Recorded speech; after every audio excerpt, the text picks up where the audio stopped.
President Joe Biden indicated that he would sign an executive order to ensure the responsible development of digital assets, which has been widely expected.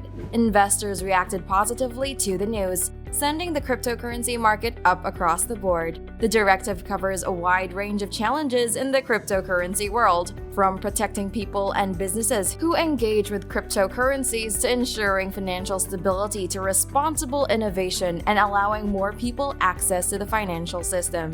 Biden's much-anticipated executive action on digital asset regulation has divided the global crypto community. While many people applauded the administration's decision to regulate crypto in a comprehensive manner, others were frustrated by the order's lack of clarity and detail. The first-of-its-kind order directs federal authorities to collaborate to reduce the risks posed by the digital asset industry, including consumer protection and potential financial stability implications. Local business giants were relieved by Biden's decision early this week, since they were expecting broad crypto crackdowns. So what is in this order?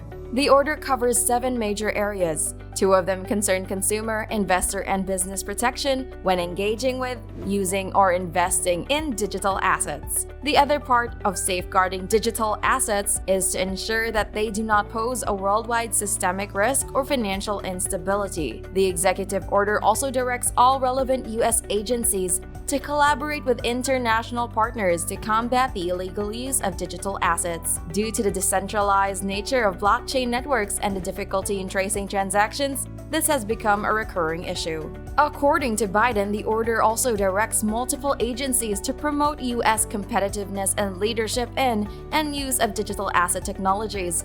The study acknowledges the value of digital assets in terms of facilitating access to the financial system. In collaboration with other agencies, it even directs the Secretary of the Treasury to produce a complete report on the future of money and payments. Finally, the executive order urges the government to investigate how digital assets might be appropriately produced, focusing on privacy and security. It also requests that the Federal Reserve investigate the possibility of a U.S. central bank digital currency, CBDC, which would effectively be a regulated stablecoin. Stablecoins are digital assets that are linked to a specific currency or commodity. The action comes after administration officials expressed alarm in recent weeks about Russia's use of cryptocurrencies to circumvent the impact of crippling sanctions imposed in response to its invasion of Ukraine. The sanctions have pushed the ruble to new lows and forced the country's stock market to close. The executive order on Bitcoin was anticipated to be published, and it had been in the works long before the war. Both sources talked about the condition of anonymity in order to get a sneak peek at the order. On the commercial side, executives at cryptocurrency exchanges like Binance and Coinbase have resisted efforts from Ukraine officials and Western politicians to ban Russian users from their platforms unilaterally. In a tweet last week, Coinbase CEO Brian Armstrong stated that cryptocurrency is acting as a lifeline for Russian users who are suffering from a collapsing ruble and rising sanctions. Although Biden's executive order is the most recent development in the war between the crypto industry and authorities, it is far from the end of the fight. Last year, SEC Chair Gary Gensler referred to the crypto market as a Wild West, describing it as rife with deceit, scams, and abuse. Gensler has made it apparent that he wants to see more regulation in the crypto space. However, according to Amy Lynch, a former SEC regulator and president of regulatory compliance consulting firm Frontline Compliance, increasing restrictions will cost crypto firms money. Because new rules will increase the amount of labor that crypto enterprises must do, they will need to recruit more personnel, possibly pay for government registration, and engage lawyers to ensure that they comply with the law. Just hiring and sustaining a new department will be the largest damage to their bottom line, she says.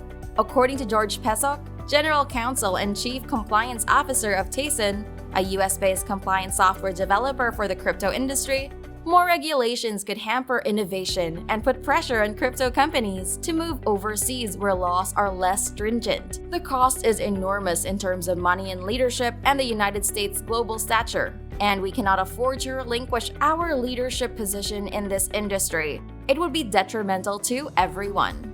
On the other hand, regulations may benefit customers by protecting them from con artists and fraud. Scammers made roughly $14 billion last year from crypto-related crimes. Moreover, regulators are likely to avoid crypto being the catalyst for a broad economic meltdown similar to the role that subprime mortgages had in the 2008 recession, as per Lynch. They don't want to witness another financial crisis like the one that occurred in 2008 as a result of Bitcoin and its lack of regulation, she continued. Pro-democracy movements are gaining traction.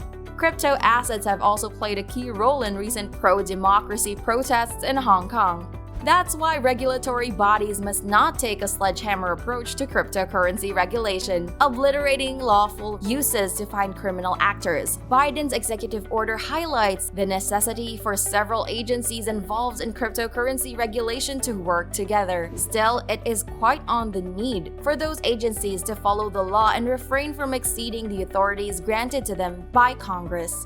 The omission in the order is disappointing because the Securities and Exchange Commission has overreached its authority over securities in both the Trump and Biden administrations, pursuing cryptocurrencies that obviously do not meet the legal definition. As a result, citizens in the United States are unable to use illegal cryptocurrencies, such as Ripple's XRP, which is widely available in other countries and has a wide range of applications. The SEC's disciplinary proceedings against Ripple are currently being contested in court.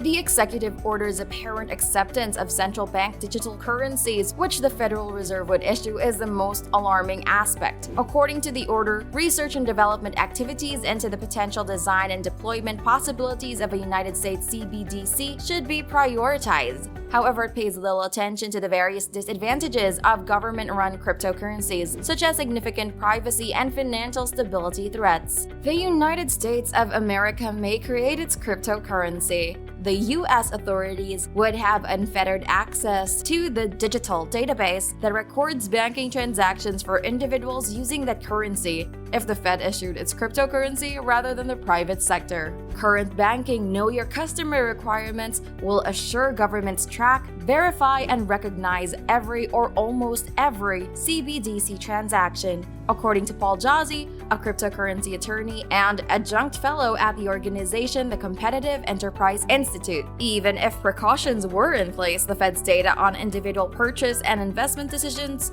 would be subject to hackers and abuse. We don't have to go far to observe recent government hacking instances and selective illegal tax return releases to picture the abuses that could occur if the government controlled more data on millions of consumer financial activities directly. In the United States, a central bank's digital currency might jeopardize the availability of corporate and consumer credit by reducing deposits at private sector banks as people shift their funds to the Fed. Private banks' deposits would shrink, leaving them far less money to fund loans. The Federal Reserve would become a direct, politically influenced, and unfairly favored rival to private banks, potentially crowding out private sector innovation in developing new cryptocurrencies and fintech. Bottom line, Biden's executive action appears to be a success for the cryptocurrency business. Although regulation has a bad connotation, it also provides clarity and a framework for what may and cannot be done.